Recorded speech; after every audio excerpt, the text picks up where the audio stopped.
Hello friends, मेरा नाम है पंकज सिंह राठौर। केवीएस एकेडमी के इस ऑनलाइन प्लेटफॉर्म में आपका स्वागत करता हूं।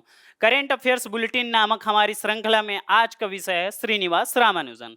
दोस्तों, जब आप और हम अखबार पढ़ते हैं तो सबसे पहले हमारी नजर जाती है तारीख की तरफ कि आज की तारीख, आज का न्यूज़पेपर है या नहीं। उसके बाद हम आगे खबर पढ़ने लगते हैं। लेकिन दोस्तों, अगर आपकी और हमारी जगह श्रीनिवास रामानुजन होते तो वह उन तारीखों से भी मैथमेटिकल इक्वेशन सॉल्व कर देते।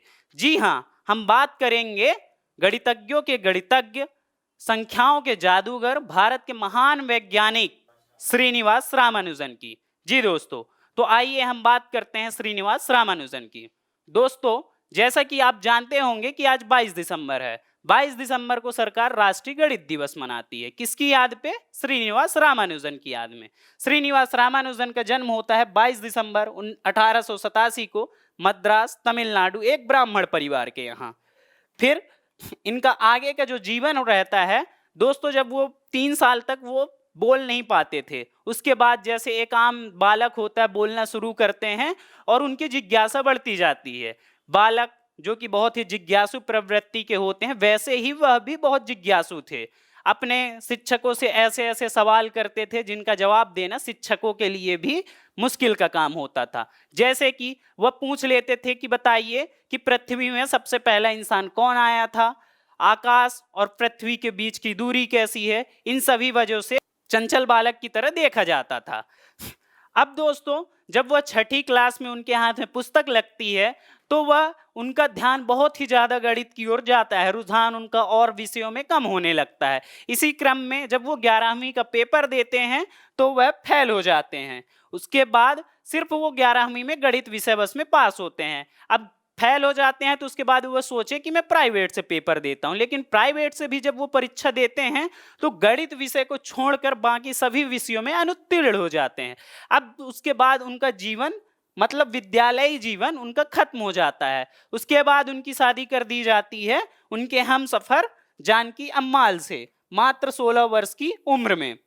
दोस्तों, जब शादी हो जाती है तो घर गुजारा करने के लिए कुछ तो पैसे भी चाहिए। इसी क्रम में वह नौकरी की कोशिश करते हैं। इसी बीच वो ट्यूशन पढ़ाते हैं। एक फेमस हॉस्टल है चेन्नई का, जहां वो हॉस्टल करते थे, उसका नाम था विक्टोरिया कॉलेज। विक्टोरिया कॉलेज जो कि एक हॉस्टल भी था, उसमें वह ऐसे ऐसे बच्चों को ट्यूशन पढ़ाते थे, बोलते थे कि आइए, जिसको भी अगर गणित पढ़ना है तो पढ़िए। वो गणित में इतने तेज थे कि उनसे भी ज्यादा उम्र के बच्चे उनके पास ट्यूशन पढ़ते थे, जबकि वो खुद 12वीं में फेल हो चुकी थे। लेकिन फिर भी गणित में तो उनकी बादशाहत तो थी, महारत हासिल थी। इसी क्रम में वो जॉब ढूंढते हैं, लेकिन उनका गुजारा ट्यूशन से भी नहीं हो पाता है। फिर वो क्लर्क की नौकरी करने लगते हैं। क्लर्क की नौकरी करते करते फिर भी वो उनकी पहचान होती है एक प्रोफेसर से जो उसी विभाग के थे। प्रोफेसर थे तो इनके पास समय भी रहता था। तो ये जब खोज करते थे इनके मतलब इसी क्रम में उनको हाथ लगता है प्रोफेसर जीएच हार्डी की पुस्तक। प्रोफेसर जीएच हार्डी जो थे, इंग्लैंड के कैम्ब्रिज यूनिवर्सिटी में वो प्रोफेसर थे और उस समय पूरे विश्व में कहा जाए तो गणितज्ञ के रूप में विख्यात थे।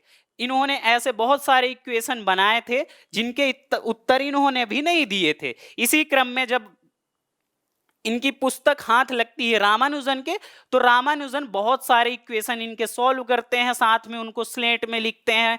क्लर्क की नौकरी करते करते ऐसे बहुत सारे थ्योरम इजाद करते हैं। करीब 100 थ्योरम जो इनके थे, जिनके उत्तर वो बकायदा लिखते हैं और पत्राचार के माध्यम से कैम्ब्रिज यूनिवर्सिटी देते हैं।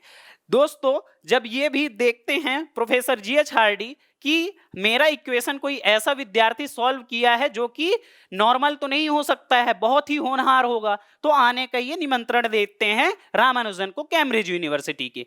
लेकिन दोस्तों, जैसा कि उस समय हम जानते हैं, समुद्री यात्रा करना भारतीयों के लिए बहुत ही मुश्किल काम होता था, क्योंकि समुद्री यात्रा करना भी एक आस्था का विषय होता था।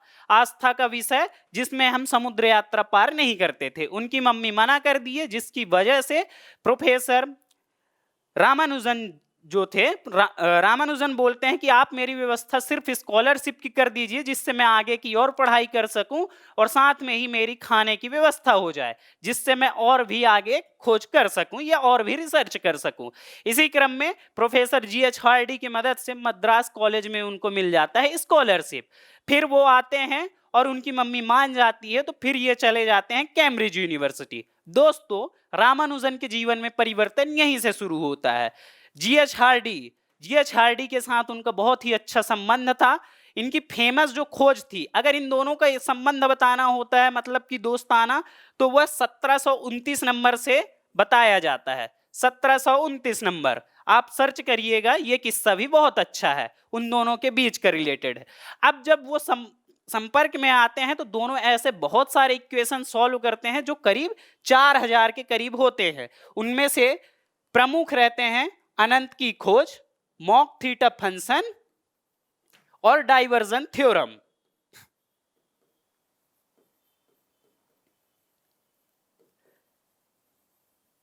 इसी बीच दोस्तों रामानुजन को 1916, 1918 और 1919 में ट्रिनिटी कॉलेज से फेलोशिप मिलता है, जो कि फेलोशिप पाने वाले पहले भारतीय विद्यार्थी थे जिन्हें कैम्ब्रिज यूनिवर्सिटी साथ में ही रॉयल फैमिली से फेलोशिप मिली थी, पहले विद्यार्थी। उसके बाद वो वापस आते हैं, बीमारी उनको हो जाती है टीबी की बीमारी, उन्हें वापस भारत आना पड़ता है। भारत वापस आते हैं, जब वो बेड में रहते हैं दोस्तों, बीमार मतलब जब टीबी से ग्रसित हो चुके रहते हैं, उसी टाइम उन्होंने मतलब 1920 अप्रैल में उनकी मृत्यु होती है। मात्र उससे 2 महीने पहले बेड में पड़े हुए वे खोज करते हैं मॉक थीटा फंक्शन की। मॉक थीटा फंक्शन और डाइवर्जन थ्योरम, ये दोनों ऐसे हैं जिनका उपयोग आज भी सिग्नल प्रोसेसिंग साथ में ब्लैक होल में उनके खोज में किया जाता है, बहुत ही ज्यादा मददगार है। अब दोस्तों बात करते हैं उनके पुस्तक की। दोस्तों उनकी पुस्तक जो बायोग्राफी थी, ऑटोबायोग्राफी उन्होंने नहीं लिखा, उन्हें ज्यादा समय भी नहीं मिल पाया, वो और भी रिसर्च करते, उससे पहले ही उनकी मृत्यु हो गई। उनकी बायोग्राफी लिखता है रॉबर्ट कैनिगल। क्या नाम था? The man who knew infinity. The man who knew infinity मतलब जो अनंत को जानता है। अनंत को आज भी दार्शनिक जीवन में अगर देखे तो कोई नहीं खोज पाए, लेकिन गणितीय जीवन में रामानुजन ने वो कारनामा करके दिखाया। दोस्तों ये उनकी पुस्तक है। इसी आधार पे, बायोग्राफी के आधार पे ही 2015 में एक फिल्म बनी, इसी बुक पर आधारित थी। क्वेश्चन पूछ लेता है कि रामानुजन की बायोग्राफी का नाम क्या था, तो बायोग्राफी का नाम था the man who knew infinity. साथ में फिल्म का भी नाम क्या था, तो यही नाम था, इसी पुस्तक पे आधारित थी। दोस्तों ये सब तो हुई उनकी बात। अब बात करते हैं कि कब से मनाना शुरू किए हैं हम गणित दिवस। दोस्तों मनमोहन सरकार आप जानते हैं 2004 से लेकर 2014 तक प्रधानमंत्री थे। इसी बीच 2012 में वो अनाउंस करते हैं कि हम 22 दिसंबर को 125वीं सालगिरह के उनके उपलक्ष्य में कि हम आज से गणित दिवस मनाना प्रारंभ करेंगे। 22 दिसंबर को गणित दिवस घोषित किया जाता है।